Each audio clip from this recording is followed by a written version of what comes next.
Shalom à tous. Bienvenue dans Méditons ensemble. Allons tout de suite à notre verset du jour. 1 Thessaloniciens 4, 3, 5. Ce que Dieu veut, c'est votre sanctification. C'est que vous vous absteniez de l'impudicité. C'est que chacun de vous sache posséder son corps dans la sainteté et l'honnêteté, sans vous livrer à une convoitise passionnée, comme font les païens qui ne connaissent pas Dieu. Ce verset de 1 Thessaloniciens 4, 3, 5. Donc offre une vision claire de la volonté de Dieu pour nos vies. Tout d'abord, Dieu désire notre sanctification. La sanctification n'est pas simplement l'abstention de certaines actions, mais une consécration totale à Dieu. Il veut nous voir grandir spirituellement, devenir de plus en plus semblables à son image. Ensuite, le verset mentionne l'abstention de l'impudicité. Ce n'est pas seulement une recommandation de s'abstenir d'actes immoraux, mais aussi de maintenir une pureté de cœur et d'esprit.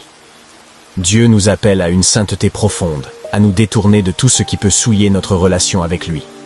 En troisième lieu, il est dit que chacun de nous doit posséder son corps dans la sainteté et l'honnêteté. Ceci souligne l'importance de traiter notre corps comme le temple du Saint-Esprit.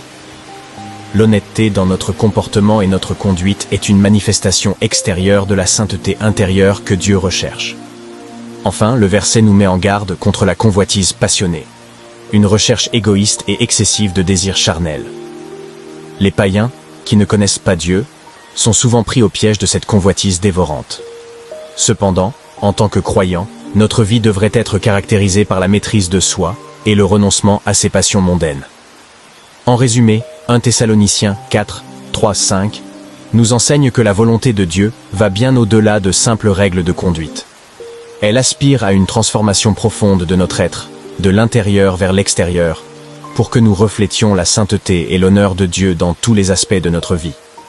Méditons ensemble ce verset au quotidien, et prions pour que Dieu nous aide à vivre selon sa volonté.